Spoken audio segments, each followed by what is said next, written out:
आदिवासी समाज केवल नृत्य और संगीत तक ही सीमित नहीं रहेगा। समाज केवल नेताओं के द्वारा मंचों के भाषण में सीमित नहीं रहेगा। सरकार के पास एक रोडमैप होना चाहिए कि यदि माननीय मुख्यमंत्री महोदय केवल आदिवासी समाज का भला करते हैं तो उनके साथ लगके बाकी एससी ओबीसी समाज हमारे क्षेत्र में अगर कोई प्लांट स्थापित होता है, मान के चले उस प्लांट के मालिक कोई आदिवासी समाज से आते हैं, अरे भाई वो सुपर हाइजर में जरूर एक ओबीसी को रखते हैं। तरस गई थी झारखंड के आदिवासियों की आंखें कि आखिर कब ये कुर्मी नेता आदिवासियों को लेकर कुछ कहेगा। जिस राजनेता की शुरुआत 1932 के खतियान से हुई थी, इसके बाद आदिवासियों की तरह अपने समाज के कुर्मी समाज के लोगों के लिए संरक्षण और आरक्षण से हुई थी। आज वो नेता भरे मंच पर कुर्मी नेता कम और आदिवासी नेता ज्यादा लग रहा है। आदिवासियों के पहनावे पोशाक में ठीक सामने आपको नजर आ रहे हैं डुमरी विधायक जयराम महतो। नमस्कार, जोहार एचएनएन देख रहे हैं, मैं निशा मिश्रा आपके साथ में। ये ताज्जुब करने वाली बात नहीं है। जयराम ने शुरुआती दौर से ही कहा है कि मैं झारखंड का बेटा हूं, मैं झारखंड के आदिवासी, मूलवासी, गैर आदिवासी सबको लेकर चलता हूं। हाँ, बीच बीच में कहीं पर बाहरियों से खफा हो जाते हैं, लेकिन उनको ये भी समझना होगा कि भाई बाहरी है तो भी झारखंड का विकास ही कर रहे हैं। अब अडानी अंबानी को गाली देने से थोड़ी हो जाएगा, चला तो वही रहे हैं, पैसा तो वही लगा रहे हैं। बहरहाल आज बात करेंगे झारखंड के इस युवा नेता के विषय में, जिसने कम समय में लोगों के दिलों में तो जगह बनाई, साथ में राजनीति में भी अपनी एक अहम पैठ बनाई है। क्या सत्ता पक्ष, क्या विपक्ष, सब जयराम को पसंद करते हैं। उनके बोलने की जो शैली है, अहम जमीनी मुद्दों को उठाने का तरीका है, छात्रों के साथ में, महिलाओं के साथ में, बेटियों को पढ़ाने के साथ में, मजदूर वर्ग को एक साथ लेकर चलने की ये जो कला है, जयराम को सबसे भिन्न बनाती है।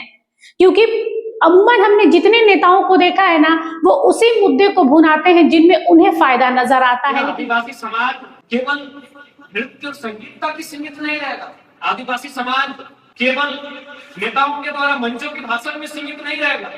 सरकार के पास एक रोडमैप होना चाहिए कि यदि माननीय मुख्यमंत्री महोदय केवल आदिवासी समाज का भला करते हैं तो उनके साथ लगके बाकी एससी ओबीसी समाज का भला ऐसे हो जाएगा। हमारे क्षेत्र में अगर कोई प्लांट स्थापित होता है, मान के चले उस प्लांट के मालिक कोई आदिवासी समाज से आते हैं, अरे भाई वो सुपर हाइजर में जरूर एक ओबीसी को रखते हैं, वो मैनेजर में जरूर एक एससी समाज को रखते हैं। अगर उनके पास ठेकेदारी का लाइसेंस ही हो गया तो कम से कम 4 लोग बाकी लोग उनके साथ एडजस्ट हो जाएंगे।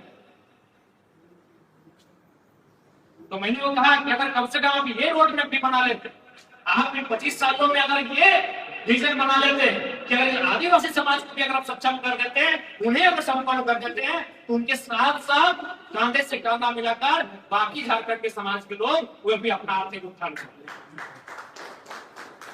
इसलिए आज हमें वास्तव में जाकर चिंतन मंथन करने की आवश्यकता है कि आज केवल नारों में या चुनावी घोषणाओं में या केवल मंचों के भाषणों में सीमित ना रहे आदिवासी समाज के हक अधिकार। इसलिए हमारा संगठन, और आपने देखा होगा विधानसभा का मामला, विधानसभा में जब सवाल उठा है, चाहे वो जादू घोड़ा का हो या कई अन्य अफसरों का मुद्दा हो, हमने मजबूती के साथ आदिवासी समाज के लिए अपनी आवाज को विधानसभा के अंदर बुलंद किया। आज हम लोगों का ये प्रयास होगा कि आज इस संगठन को इतनी मजबूती दे सके कि आने वाले दिन हम लोग आदिवासी समाज के मुद्दों के साथ साथ राज्य के तमाम शोषित वंचित वर्ग के मुद्दों के साथ अपने आप को खड़े करें। चूंकि भारत एक लोकतांत्रिक देश है और कहा जाता है संघे शक्ति कलयुग, इसलिए आज इस संगठन में हर एक समुदाय, हर एक वर्ग के लोगों की, साथियों की भूमिका अनिवार्य। आज इतने कम समय में हमारे संगठन ने जो भी कुछ हासिल किया है उसमें समूह की भूमिका है। इसलिए आज इस कार्यक्रम में जितने भी हमारे साथी आए हैं, हम लोग इस बात को भी मानते हैं कि जब इस आंदोलन के बाद हम लोग राजनीतिक रूप में इस संगठन को तब्दील करने का काम किए, तो बाकी सभी समाज के लोगों ने हमारी ओर एक टकटकी निगाहों से देखना आरंभ किया। इस बात को भी हम लोग मानते हैं कि धीरे धीरे ही हमारे साथ जुड़ रहे हैं, लेकिन जुड़ रहे हैं, और इसके लिए समस्त रमेश सर के नेतृत्व में जितने भी हमारे समाज के आदिवासी साथी हैं, भाई बहन हैं, उनको श्रेय जाता है। तो बिल्कुल आप इस बात को हमेशा याद रखिए कि लोकतांत्रिक व्यवस्था में आज यहाँ जितने लोग आए हैं वो एक व्यक्ति 100 के बराबर है। इंसान की गिनती कभी 1, 2, 3, 4 नहीं होती है। अयोध्या बैठे हैं, इंसान की गिनती कभी 1, 2, 3, 4, 5, 6, 7, 8, 9, 10 नहीं होती। पेड़ों की गिनती होती है 1, 2, 3, 4, 5। बिल्डिंग की गिनती होती है, कुर्सियों की गिनती होती है, दरवाजा का गिनती होता है, पंखा का गिनती होता है 1, 2, 3, 4, 5। इंसान की गिनती होती है गाय, दहाई, सेकड़ा, की पाकुड़ से आए हैं। जाहिर सी बात है, पाकुड़ से बोकारो आने में कई प्रकार के आर्थिक विषयों का सामना करना पड़ेगा। तो जरूरी नहीं है कि महात्मा जी अकेले आए। इन्हें सैकड़ों लोगों ने एक संदेश देकर भेजा होगा कि आप जाइए उस कार्यक्रम में, हम आपके साथ हैं। प्रेम मांगी जी बुलहान से आए हैं, वहां भी बुलहान से आने में भी यहाँ काफी दूरी है। झारखंड के चाहे आदिवासी हो, मूलवासी हो, उनकी आजीविका और उनके आय के स्रोत क्या है किसी से नहीं छुपा है। लेकिन प्रेम मांडी को कहा होगा वहां के नौजवानों ने, वहां की बहनों ने कि आप जाइए प्रेम जी, आप जो वहां कमिटमेंट करके आइएगा उस कमिटमेंट के साथ हम लोग नहीं आई हैं। और भले शारीरिक रूप से अकेले आई हैं, लेकिन वैचारिक रूप से सैकड़ों लोगों का समूह लेकर आई। इसलिए इस बात के लेकर बिल्कुल भी आप चिंता न करें कि यहाँ हमारी संख्या कितनी है। इंसान की गिनती गाय, दहाई, 17,000 के तौर पर। जयराम उन तमाम मुद्दों को चुनते हैं जो वास्तव में जमीनी स्तर पर हो रही होती है, चाहे मजदूरों के साथ शोषण हो रहा हो या फिर आदिवासी रैयतों का जमीन छीन कर उन्हें विस्थापन का दर्द झेलना हो, पलायन का दर्द मजदूरों को झेलना हो, छात्रों का के साथ में धोखाधड़ी, धांधली, पेपर लीक, इन सब मामलों में अगर कोई खुलकर कोई बोलने का दम रखता है तो वो है डुमर विधायक जयराम महतो।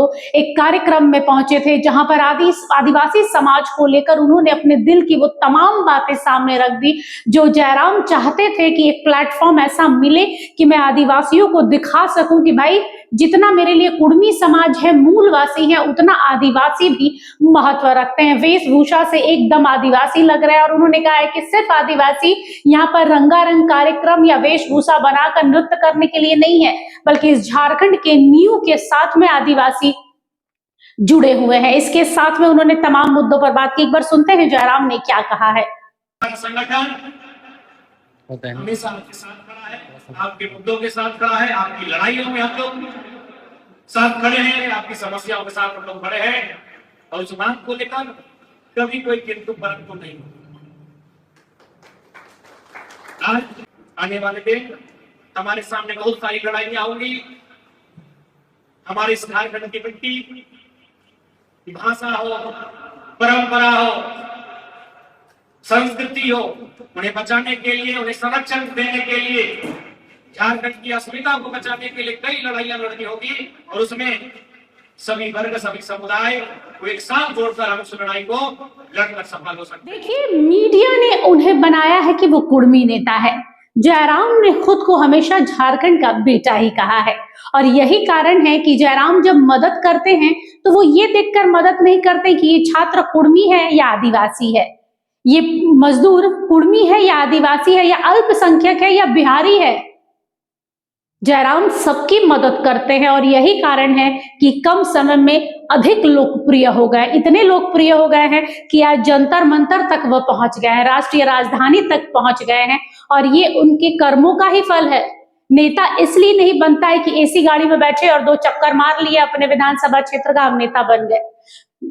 चाहे वो मजदूर वर्ग हो, आम जनता हो, महिलाएं हो, बेटियां हो, छात्र हो, उनसे जब तक आप जुड़ेंगे नहीं तब तक आप नेता नहीं कहलाते हैं। जननायक नहीं बन पाते हैं। और यहाँ पर सिर्फ नेता है जो सिर्फ भजाते हैं कि हाँ हम फलाना आदमी से जीत कर आए, फलाना जगह से जीत कर आए। इसके अलावा उन्हें अपने विधानसभा क्षेत्र की तो कुछ पड़ी नहीं होती है, लेकिन जयराम हर उन तमाम जगहों पर जाते हैं जहां उन्हें लगता है कि इन लोगों को मेरी मदद या मेरी जरूरत है, और यही उन्हें खास बनाती है। फिलहाल के लिए बस इतना ही। देखते रहिए HNN न्यूज। नमस्कार, जोहार। हमारा ये वीडियो अच्छा लगा तो इसे लाइक करें, शेयर करें और हाँ, सब्सक्राइब करना ना भूलें।